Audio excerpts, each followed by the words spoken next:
Why not? I've been in a Kirby mood lately. It's hard not to be, honestly. The majority of this series is the definition of easy to pick up, but difficult to master. Yes, it is cute and approachable, but there's also a level of meta going on under the hood that the vast majority of players won't even pick up on, mostly because they're just having too much fun trying out all the different powers. This is hands down the best part of Kirby, and the reason it continues to stay as easy as it does, because the laid-back, approachable design allows you to play it however you want with whatever power you want. I've spoken to many people who, when asked about their favorite Mario power-up, listed off maybe 2 or 3, but when I talked to those same people about Kirby, they practically wrote their own top 8 list right on the spot. For that reason, there is no possible way for me to claim that there can be a definitive version of this list. It's a subject far too steeped in both opinion and personal taste. And I'm sure that by hearing the opinions of others in the comments, I'll be seeing this in both a wider and wiser perspective. So by all means, feel free to disagree with me. But do allow me to at least get the discussion started with Team Pizza's top 8 Kirby abilities. Number 8.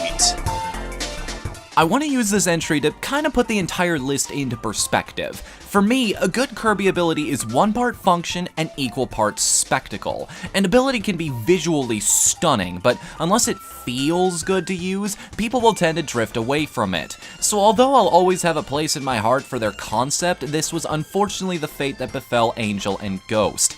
Yes, Angel, not Cupid. That is dumb. That is so dumb. Likewise, a power can be mechanically amazing, to the point of being borderline broken even, but unless the power rewards you visually as well, it just doesn't feel special when compared to everything else. That said, take the screen wipe powers into account. Crash and Mike. One is a massive explosion that can even insta-kill bosses. However, that's it. It's a one and done ability, and afterwards you're left with a pretty buzz-killing load of absolutely nothing. But Mike, on the other hand, flipper, pudge thing, what would you even call Kirby's limbs exactly? Offers a creative and versatile twist on the concept. Instead of being one screen wipe, Mike affords you 3, but instead of recycling the same animation, each has its own unique flair and deals progressively more damage than its predecessor. The first is a megaphone, and by the cap Kirby wears as well as the power portrait in Superstar, we can tell this is the kind you'd use at a sporting event to help cheer on your team. How do you get louder than that? Trade in that stupid piece of plastic for some professional hardware, of course. Kirby upgrades to a Blue Yeti and headphones to make sure everyone in the Twitch chat can hear him loud and clear. But the third use? Well, this one can go to 11 and deliver unto us one of the most memorable sound effects in the series' history. A sound effect that, weirdly, we wouldn't hear again until Return to Dreamland. Sadly though, most people I've met never figured out how to access it. They modified the ability slightly so that you can charge the attack during the third hit by shaking the Wiimote. This is great because it not only offers a strategic risk-reward element of having to leave yourself open for a few seconds to try and get some more power out of the skill, but it also rewards a successful use by changing his typical Kirby yell into the awkwardly out-of-place deepness we all know and love. Yeah, how about that? This ability got even more amazing as time went by, and I imagine it'll continue that journey well into future games. What else is there to say but Chesto? Chesto!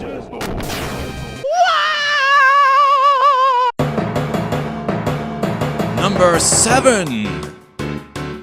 Now, it may lack the functionality of Fighter and the nostalgia factor of Smash, but Suplex makes up for both of these shortcomings by being oh so satisfying to use. There's just something primal and attractive about being able to chuck a guy almost twice your size across the entire room, and in many stylish ways. And of course, you are constantly yelling wrestling quotes while you use this power. Because why wouldn't you? What you gonna do when the Kirbomania comes for you, brother? Can you smell what the Kirb is cooking?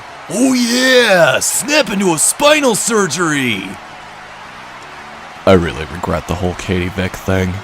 The only thing that sucks about Suplex is that it has some seriously limited options when it comes to bosses. You can't throw them like normal enemies, so you're left with only 2 avenues to continue the pummeling. Either you pick up the stars generated by their attacks, in which case you might as well just be using vanilla Kirby in my opinion, or, if you're an idiot like me, you can go with the much more impractical and entertaining strategy of using Suplex's pitiful little air kick to slowly whittle down their health. What I love about this strategy is the mindset it puts you in. If you die to a boss while doing this, it's not because you're not good at the game, it's because you were using a suboptimal strategy. But if you do win, you win forever. Because it's like playing Dan in Street Fighter or Pichu in Melee. If you kill a boss using nothing but suplex dive kicks, that's like 10 kills.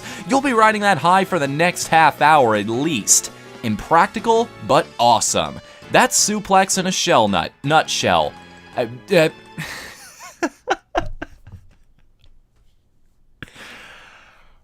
Wow. I English good.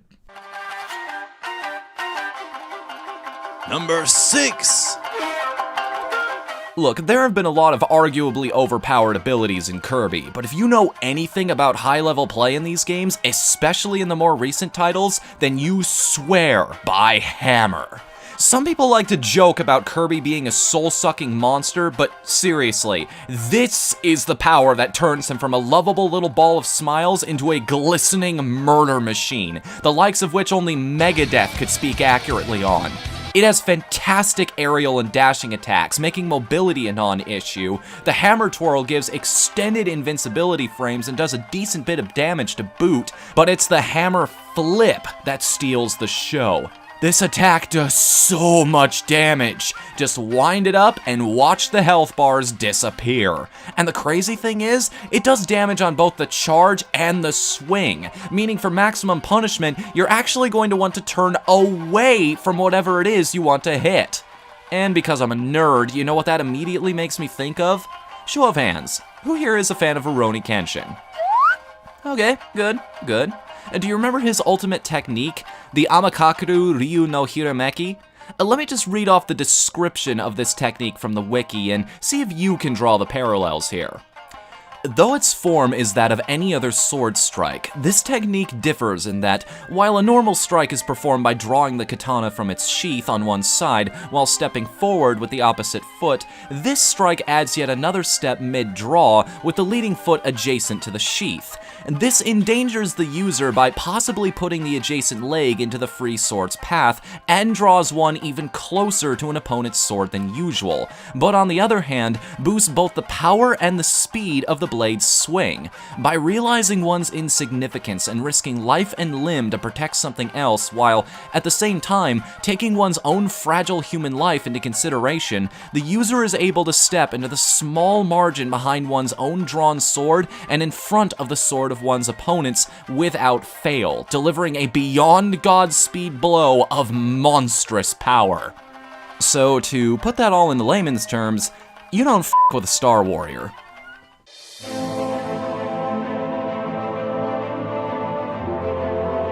Number 5.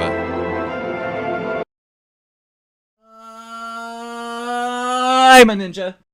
Again, this is just one of those things that we as a species seem to be drawn to on an intrinsic level. Everybody wants $1 million.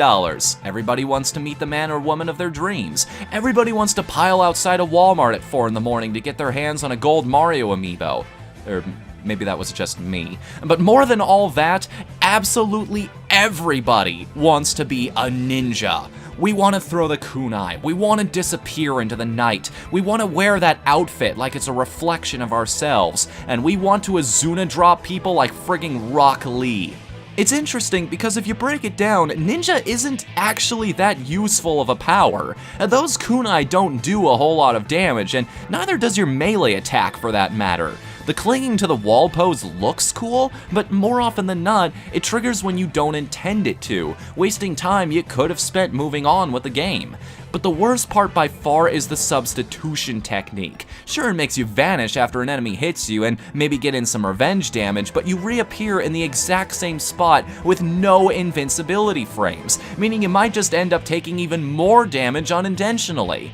But that's just the power of the human imagination. Our preconceptions of what a ninja is are so strong, most of us fill in the blanks when it comes to this ability, making it feel like something it is, for all intents and purposes, not mechanically. This is a fan favorite power for a reason, and that reason ain't getting outdated anytime soon.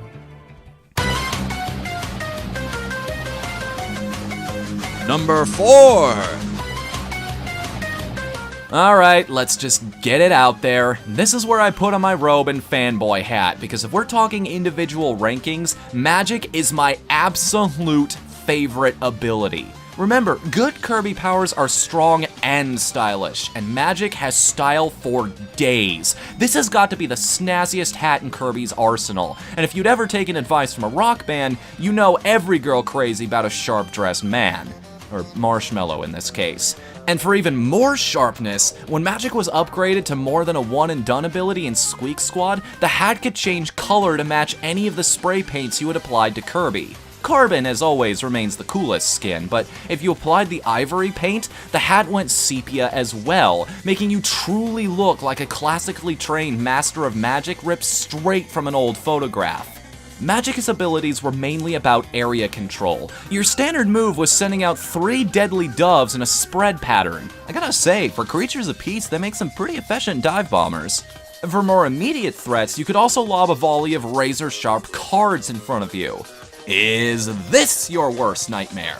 The attack that leaves you most open, the Clown Head, not only has an insanely large hitbox, but also has a hammer effect, allowing you to pound down wooden stakes without having to waste time with an ability that has 100% less top hat. But even when it became a full power, magic never lost its coolest feature, the roulette. By sacrificing the power, you could take a chance and spin for a random wondrous effect from your hat. And this could be anything from a show of fireworks obliterating everything on screen, a free invincibility candy, a random power, or even turning all enemies and defeated bosses on screen into one-ups. Actually, that's what's so awesome about magic. With a little luck and good timing, you could use this power in the boss endurance mode of Squeak Squad to grant yourself an extra life. This gives you an enormous advantage in a mode where you would normally have no such leisure. And you just know I abuse that to hell in my own playthrough. Magic is so good that it breaks the balance of what is normally the hardest challenge in any Kirby game. And that is a real crowd pleaser.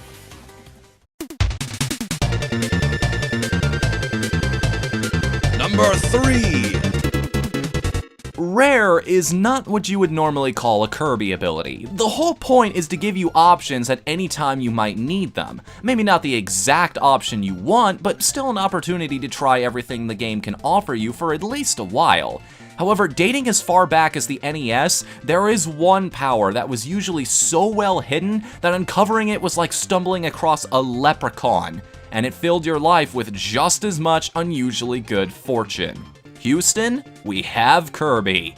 Flying freely at almost twice the clip Kirby is normally used to is the biggest part of what makes UFO special. Its charge beam is a classic case in simple yet elegant design. The melee version of the attack was triggered by just tapping the button, which makes sense. Threats you need to use that against would likely be right in your face, meaning you'd need to deal with them as quickly as possible. But the higher levels of the attack required foresight and planning. Their payload was massive, but needed to be delivered accurately. Thus, the free-range flight made perfect sense, allowing you to make every shot count as much as possible. This is an attack that would be significantly less wieldy if it had to contend with gravity, so even though infinite flight is nothing new for the little guy, it becomes a focal point of this ability's entire strategy, and why it feels so satisfyingly powerful compared to anything else.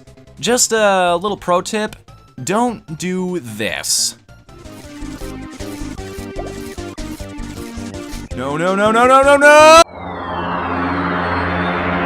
Number 2. Most Kirby games are all about their abilities, so it's only fitting that when the adventure reaches its climax, he should be given the best one of them all. Because of this, the series has seen some fantastic endgame powers over the years, from the original Star Rod to the Rainbow Sword, and even Meta Knight's own weapon, the Galaxia. No two have ever felt quite the same either, which is a feat in and of itself.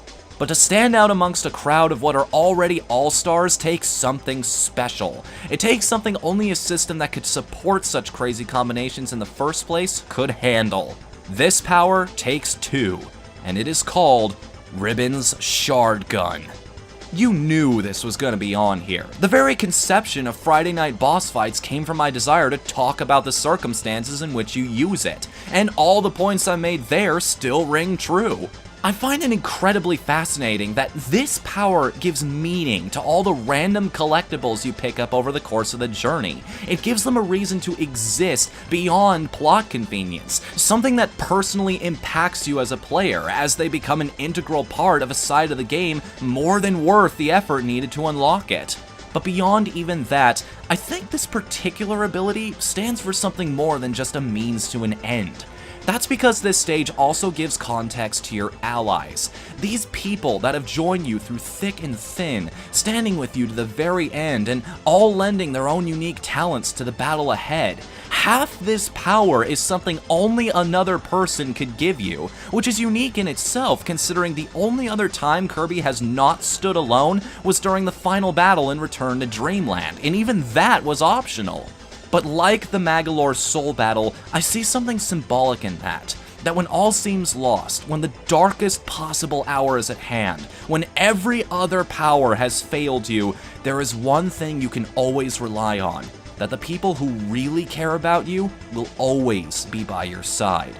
I don't know, maybe this is going a little deep for a series that stars such dramatic characters as the Broom Hatter, but intentional or not, one thing is for certain.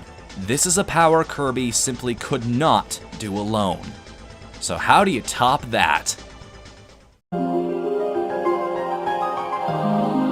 It's number 1!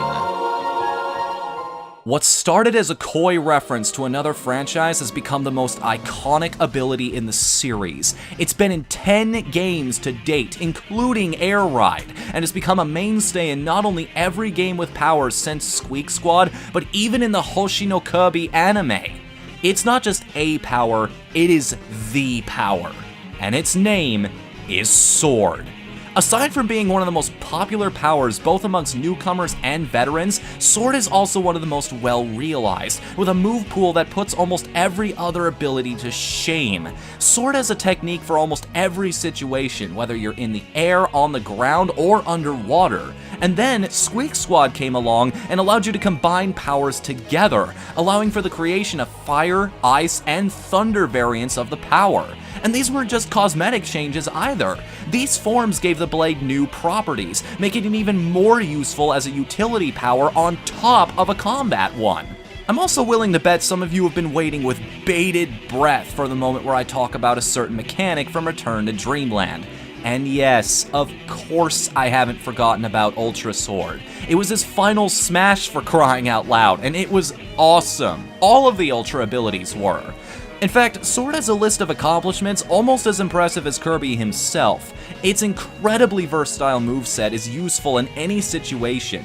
It's been the bane of mask-wearing knights, crown-stealing tricksters, and online opponents. And, in Squeak Squad at least, it was the only ability in series history that could be customized to suit your needs. Now think about that. Sword is the only power so good that mentally you're willing to sacrifice the option to use other abilities instead to make it more useful. If that doesn't make this the best Kirby ability ever made, well, I'll probably just complain on Twitter for a while. But I got 17 followers now, so statistically one of them will care. Just think about that, why don't you?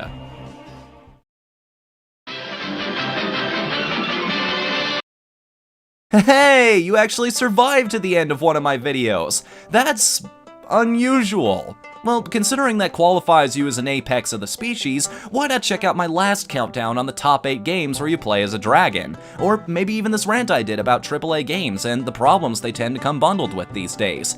Or if you think you're a bad enough dude to take on 2 of us at once, I just opened up a brand new gameplay channel with my buddy Drawman called Team Pizza Plays. We're currently running through both Banjo-Kazooie and Sonic Boom, so it's gonna be fun. Follow me on Facebook and Twitter, because apparently stalking is cool again. And as always, please be sure to subscribe so that you can be the first to know when your concerns have been validated. Until then, I'm Whatthefnu. Later, everybody!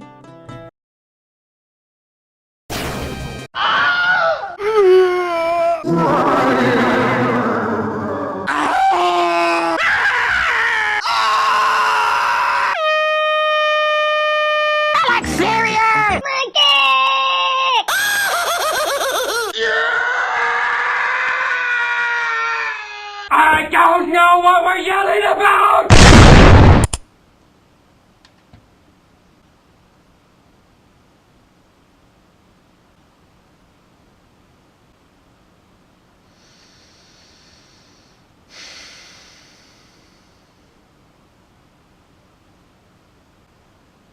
Yeah, that's good enough.